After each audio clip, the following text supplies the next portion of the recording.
A billionaire reunites with his ex-wife after a decade, only to discover she's been hiding a shocking secret. He has a son, but just as he tries to reclaim his place in their lives, she gives him one final ultimatum that could change everything. Richard Miller stepped out of the sleek black limousine, adjusting the cufflinks on his tailored navy suit. The warm glow of the Empire Grand Hotel's chandelier spilled onto the cobblestone driveway, reflecting the opulence that surrounded him. A doorman, dressed in pristine white gloves, opened the grand glass doors, and Richard entered with the effortless confidence of a man who had conquered everything in life. Beside him, Emily Parker clutched his arm with a smile, her emerald dress shimmering under the soft golden lights. She had the poise of someone born into wealth, but Richard knew better. Like him, she had clawed her way to the top. They were a perfect match, at least on paper. "Richard, this place is magnificent," Emily murmured as they crossed the vast marble lobby, the scent of fresh roses wafting through the air. He gave her a charming smirk. Only the best. Richard had built his empire from the ground up. From late nights in cramped offices to multimillion-dollar deals, he had transformed himself from an ambitious nobody into one of New York's most powerful real estate moguls. Success had come at a cost. Long hours, sacrifices, and a past he had locked away. But standing here, in one of the most prestigious hotels in the city, he felt justified. As they approached the check-in counter, the concierge, a middle-aged man with slicked-back hair and a polished demeanor, greeted them warmly. "Welcome, Mr. Miller, Miss Parker. We have prepared the presidential suite as per your request." Emily's eyes gleamed with excitement. "A weekend away from the chaos of the city. It's exactly what we need." Richard nodded, though his mind was elsewhere. Lately, he had been restless. No matter how many deals he closed or luxury vacations he took, an odd sense of discontent had settled in his chest. He brushed it aside. This weekend was about celebrating. Another successful quarter, another milestone. As the bellhop carried their luggage, Emily leaned into him. "Promise me you'll relax this weekend." Richard chuckled. "I'll try." They stepped into the elevator, the doors closing with a quiet chime. The mirrored walls reflected a picture-perfect couple. Powerful, poised, untouchable. But Richard couldn't shake the feeling that something was missing, something he couldn't quite name. The elevator ascended smoothly, the quiet hum filling the silence. As they reached their suite, Emily pulled him inside, already envisioning a weekend of indulgence. Richard followed, but before the door closed behind him, his gaze drifted back toward the lobby. For a brief moment, he felt something stir within him, a fleeting sense of déjà vu, an unease that gnawed at the edges of his mind. He dismissed it, shaking off the strange sensation. He had everything he had ever wanted, didn't he? The next morning, Richard stepped into the grand dining hall of the Empire Grand Hotel, his mind set on a leisurely breakfast. The soft clinking of silverware against fine china echoed through the high-ceilinged room, mingling with a distant hum of polite conversation.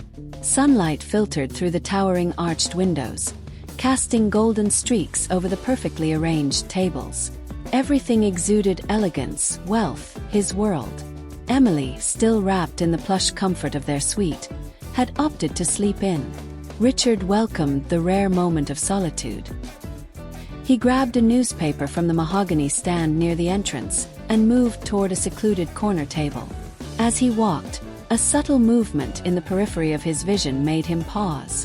A hotel staff member, dressed in a crisp uniform, was kneeling on the floor near the entrance, scrubbing at a stain on the polished marble. Her head was lowered, auburn hair tied in a loose ponytail, strands falling over her face. Something about her posture, the curve of her shoulders, sent a ripple of unease through him. Then she lifted her head. Time collapsed in on itself. Sophie. The name rang in his mind with the weight of a past he had long thought buried. For a moment, he questioned if his mind was playing tricks on him. The woman scrubbing the floor, the same woman he had once called his wife, was not supposed to be here. Not like this. His body moved before his thoughts could catch up. "Sophie." He froze. Slowly, she turned her gaze up to him. Green eyes, once filled with warmth, now met his with a guarded detachment. Her expression remained neutral, unreadable, but he saw it. The flicker of recognition, the tightening of her jaw. "Excuse me," she muttered, breaking eye contact as she resumed scrubbing. Richard blinked, unable to process what he was seeing. Sophie Carter, the woman who had once been his partner in everything, was now on her knees, cleaning hotel floors.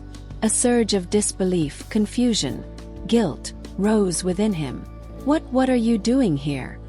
His voice came out quieter than he intended. "I'm working," she replied curtly, still refusing to look at him. He ran a hand through his neatly styled hair, at a loss. "Sophie, Sir, is there a problem?" A manager appeared beside them, a middle-aged man with a name tag reading Daniel Shaw.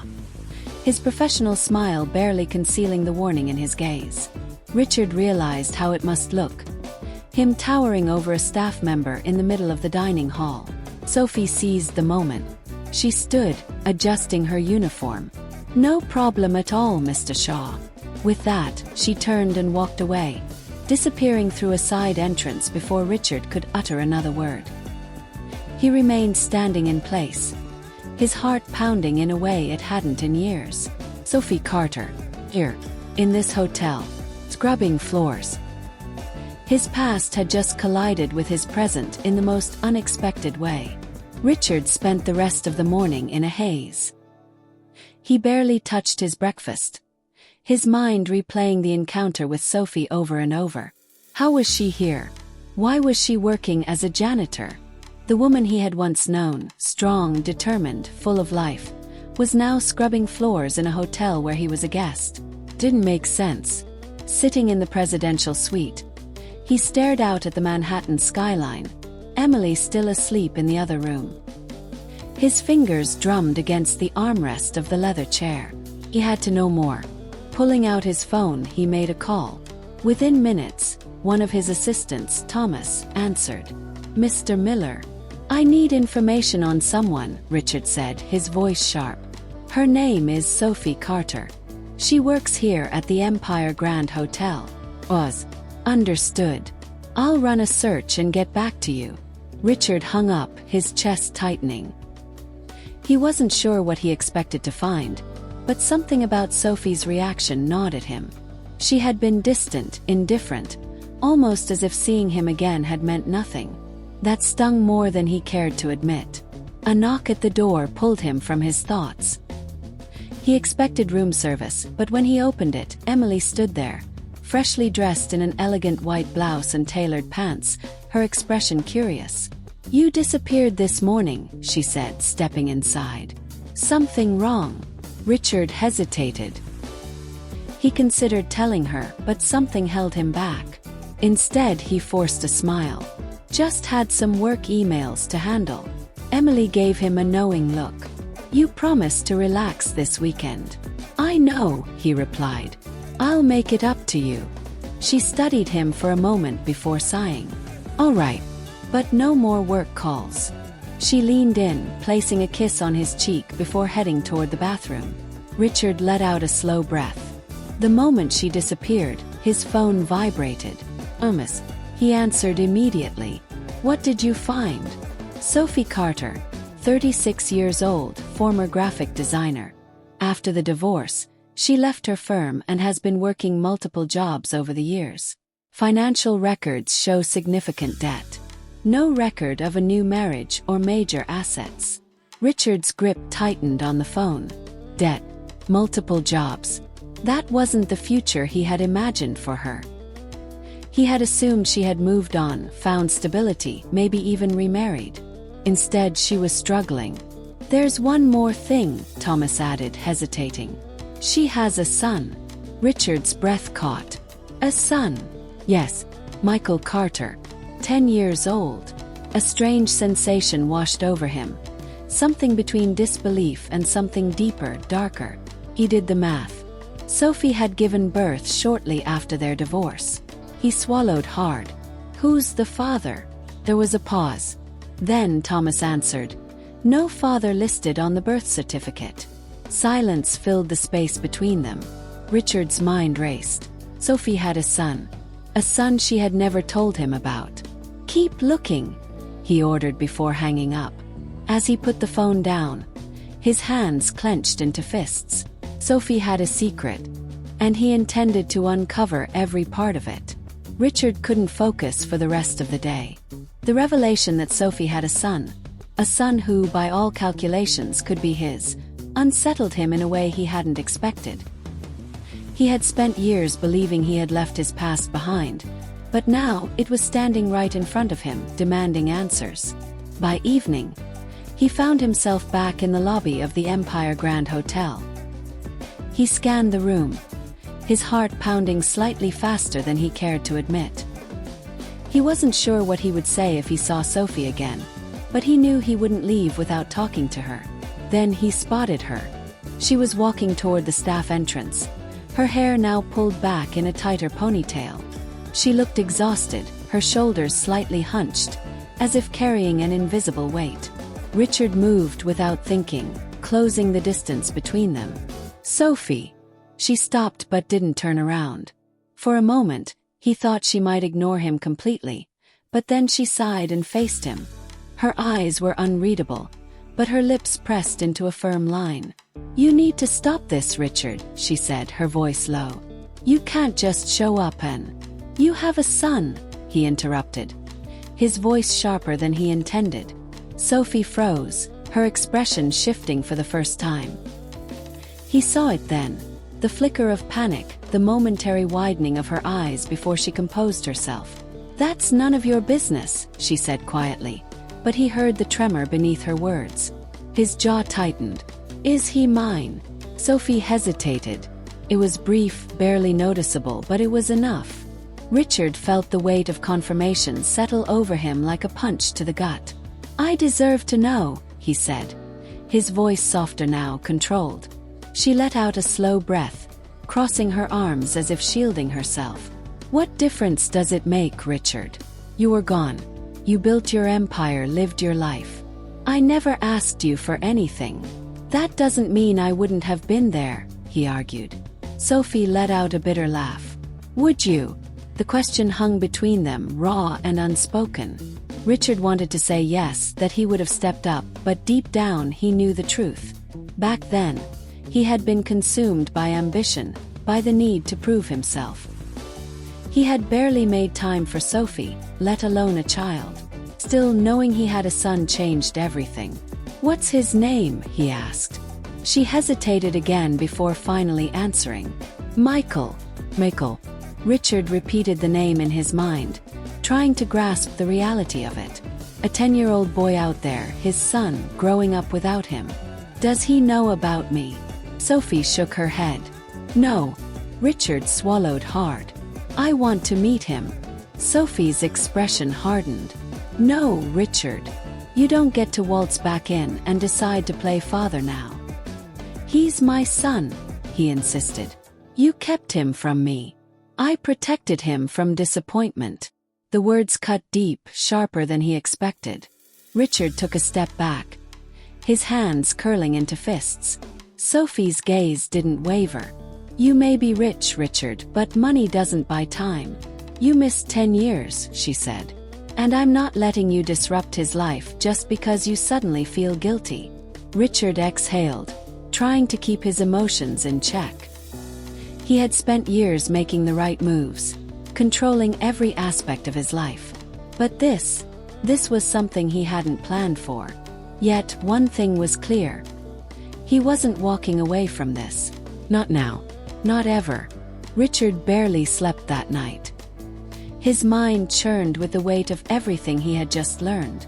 Michael, his son. A boy who had lived an entire decade without knowing who his father was. The thought unsettled him more than he wanted to admit. By morning he had made a decision. He had to talk to Sophie again. Not in passing, not in the middle of a hotel lobby, but somewhere she couldn't walk away so easily.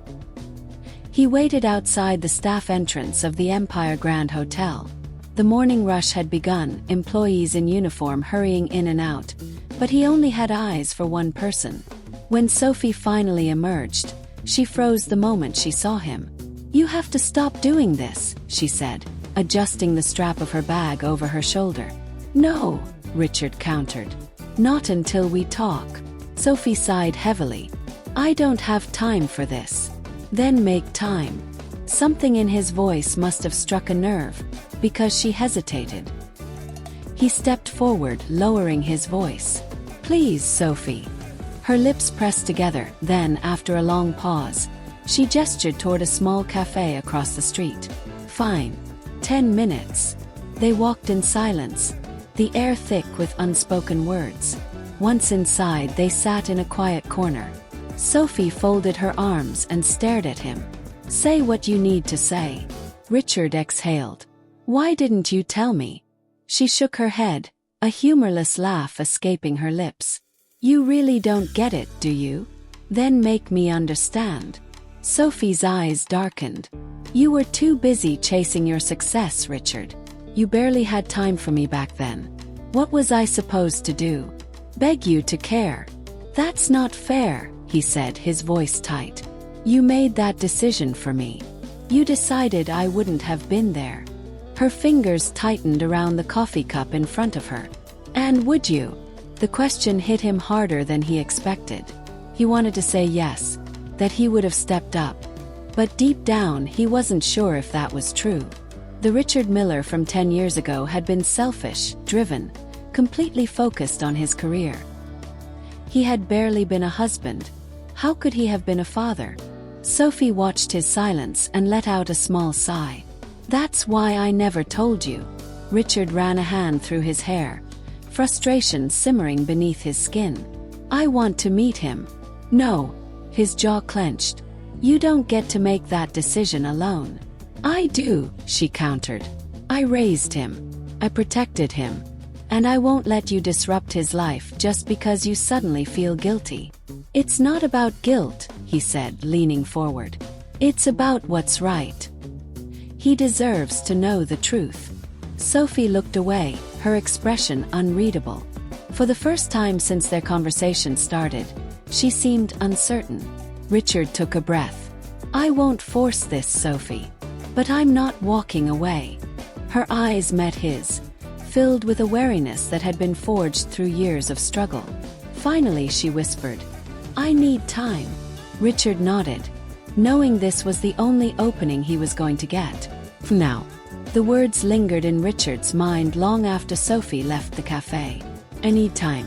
It wasn't a yes, but it also wasn't the absolute refusal he had expected. It was a door, barely open but open nonetheless. Now he had to prove he deserved to step through it. The following day, he found himself standing outside a modest brick apartment complex on the Lower East Side, where Sophie and Michael lived. It was a far cry from the luxurious world he inhabited, but that didn't matter. What mattered was the boy inside that building, the son he had never known. He wasn't reckless enough to knock on the door unannounced. Instead, he parked across the street, observing the world Sophie had built for their son. He saw her emerge an hour later, holding Michael's hand as they walked toward the nearby school. The boy had dark brown hair like his mother's, but even from a distance, Richard saw himself in the way Michael carried himself. His determined steps, the way he looked around as if constantly assessing his surroundings. He swallowed hard. That was his son. Instead of approaching, he waited until Sophie returned alone. This time he made his move. "You're following us now?" she asked the moment she spotted him, her voice laced with irritation. "I just wanted to see him," Richard admitted. "I won't approach him without your permission." Sophie crossed her arms, clearly skeptical.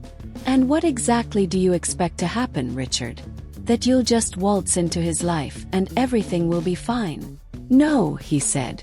"I know it won't be easy, but I want a chance to be in his life, even if it starts small." She exhaled, glancing toward the street as if searching for an escape. "Michael doesn't know you. He doesn't even know you exist." "Then introduce me as a friend," Richard suggested. "Let me get to know him before we drop something this big on him." Sophie hesitated and Richard pressed on. "I don't want to take anything from you. I just want to know my son." Silence stretched between them. Finally, Sophie let out a reluctant sigh. "Fine. But under my terms." A flicker of relief washed over him. "Anything." She studied him for a long moment before nodding. "Meet us at the park on Saturday afternoon. You can talk to him, but you don't tell him who you are." "Not yet." Richard nodded, understanding the weight of her words. "I'll be there." As she walked away, he felt something he hadn't in a long time: hope. It wasn't everything, but it was a start. Saturday arrived faster than Richard anticipated. The park was bustling with life. Children laughing, joggers passing by, parents chatting on benches. Yet, his focus remained on one thing: Michael. He spotted Sophie first, standing near a shaded picnic area. Her arms crossed as she scanned the crowd. Then he saw Michael. The boy was kicking a soccer ball against a tree. His movements quick, controlled. Richard took a slow breath before approaching. Sophie turned when she saw him. "Remember, just a friend," she murmured. Richard nodded, then focused on the boy. "Hey there," he said, keeping his tone casual. Michael stopped dribbling the ball and looked up. "Hi." Sophie cleared her throat. "Michael, this is Richard. He's an old friend of mine." Michael narrowed his eyes. "Mom doesn't have friends." Richard smirked despite himself. "Guess I'm the exception." Michael studied him a moment longer, then shrugged. "Wanna play?" Richard hadn't touched a soccer ball in years, but when Michael kicked it toward him, instinct took over. He trapped the ball under his foot, then passed it back. They played for nearly an hour, exchanging little more than words of challenge and laughter. It was easy, natural in a way that unsettled him. Sophie watched from a distance, her expression unreadable. When Michael ran off to get water, Richard walked back to her. "He's incredible." "He is," Sophie agreed. "And he's had to be." He didn't have the luxury of someone else taking care of things for him. Richard tensed. "Sophie." She cut him off, her voice lower. "You should know something." He frowned. "What?" Sophie looked down for a moment before meeting his eyes. "You think you built your empire on your own. That you made it because you worked harder than everyone else. But that's not the whole truth." Richard's brows furrowed. "What are you talking about?" She exhaled, crossing her arms. "When we were together, you were struggling to get your business off the ground. You needed money badly. You think it just worked out?" Richard stiffened. "I took risks. I made sacrifices." "So did I," she said quietly. "I sold my car, took out loans, drained my savings. Everything I had went into making sure you had a shot." A cold weight settled in his chest. "You never told me." "Because I didn't do it for recognition," she said. "I did it because I believed in you. And when you finally made it, you were already gone." Richard's throat tightened. He had always prided himself on the idea that he had earned everything himself. But hearing this, realizing that Sophie had sacrificed everything for him while he had been too focused on himself to notice, made that belief crumble.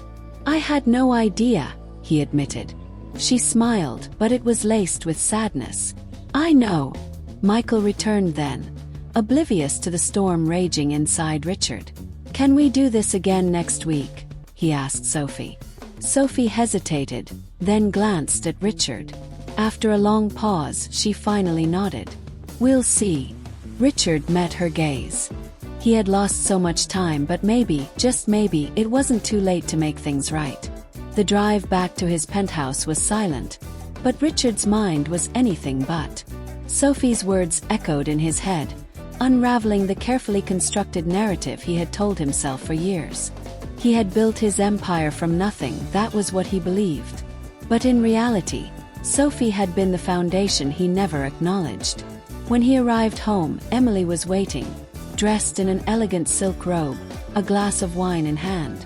"You've been distant lately," she noted, her eyes scanning him carefully. Richard exhaled, loosening his tie. "Just a lot on my mind." She approached, running her hands along his shoulders. Maybe I can help you take your mind off things. For the first time, her touch felt foreign. He stepped back, rubbing his temples. Emily, we need to talk. She frowned. That sounds ominous. He sat down, gesturing for her to do the same.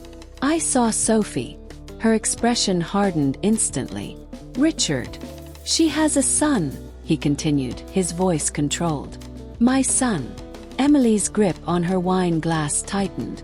You can't be serious. I am. She scoffed, shaking her head.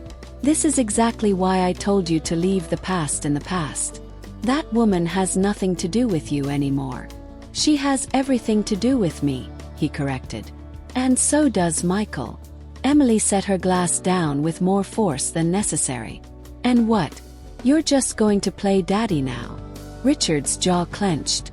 I don't know what kind of man you think I am, but I can't just walk away from this. You can, she snapped. And you should. We have a life, Richard. Future. Are you really going to throw that away for some woman who barely tolerated you 10 years ago? Her words were laced with venom, but he barely heard them. He had spent so much of his life chasing success, but now, faced with what truly mattered, it was painfully clear. He had been running in the wrong direction all along.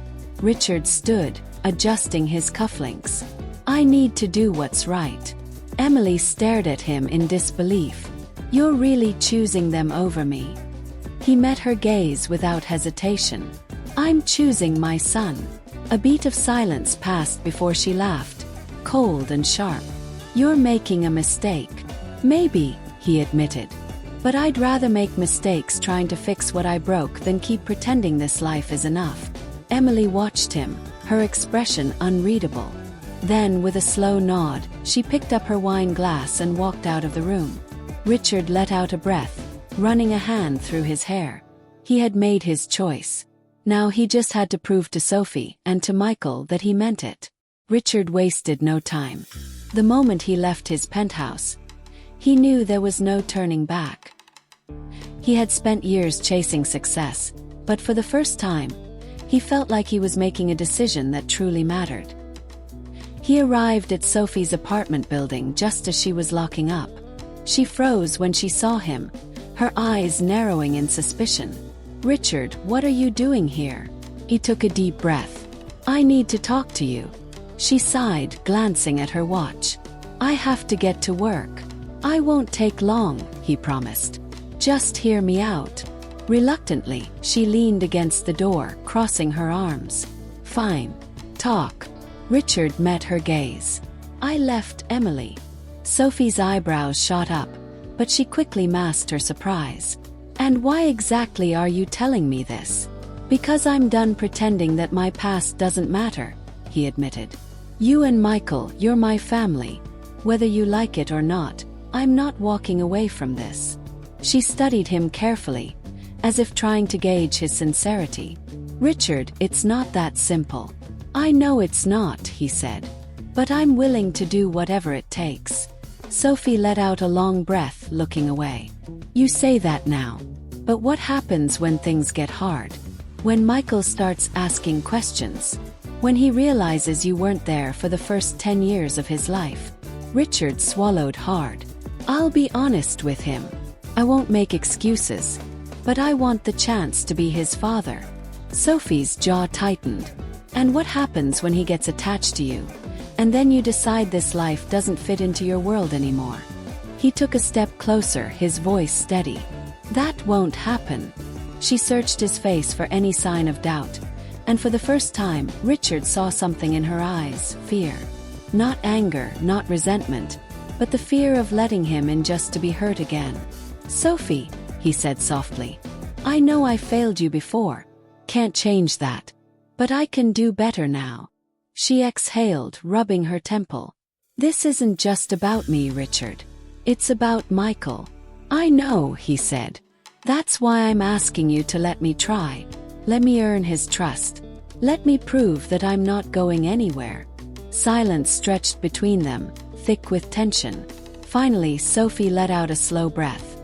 I don't know if I can trust you. Richard nodded, accepting her honesty. Then let me prove that you can.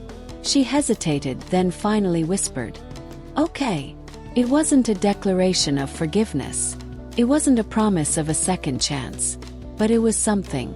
And for now, that was enough. The following weeks were slow and uncertain. But for the first time in years, Richard felt like he was exactly where he needed to be. Sophie was cautious. She didn't make it easy for him, and he understood why.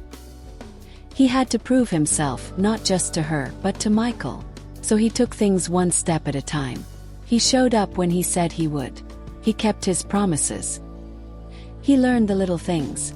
How Michael liked his sandwiches cut in triangles, the way he furrowed his brow when he was deep in thought, how he always kept his soccer ball close by, as if ready for a game at any moment. Michael remained wary at first, but little by little, his walls began to lower. The boy laughed more. He asked Richard to join him at the park. He started looking for him when he arrived, instead of pretending not to care. Then one evening, as Richard was leaving, Michael spoke up. "Are you coming back tomorrow?" Richard knelt to his level, meeting his gaze. "Do you want me to?" Michael hesitated for only a second before nodding. Richard smiled. "Then I'll be here." Sophie, who had been watching from the doorway, didn't say anything, but there was something softer in her expression. The next morning, Richard found himself at his office, staring out at the Manhattan skyline. His empire, the thing he had spent years building, no longer felt like his greatest achievement. Instead, it was the small victories. Michael's trust, Sophie's cautious acceptance, the chance to be a part of something real. He had spent a decade chasing the wrong things. But now, he was exactly where he was meant to be. And for the first time, he felt whole. He spent years believing he had built his success alone, until the day he discovered the woman he left behind had sacrificed everything for him. Now, faced with a son he never knew existed, Richard must make the biggest decision of his life. But after a decade of absence, can he truly earn back their trust?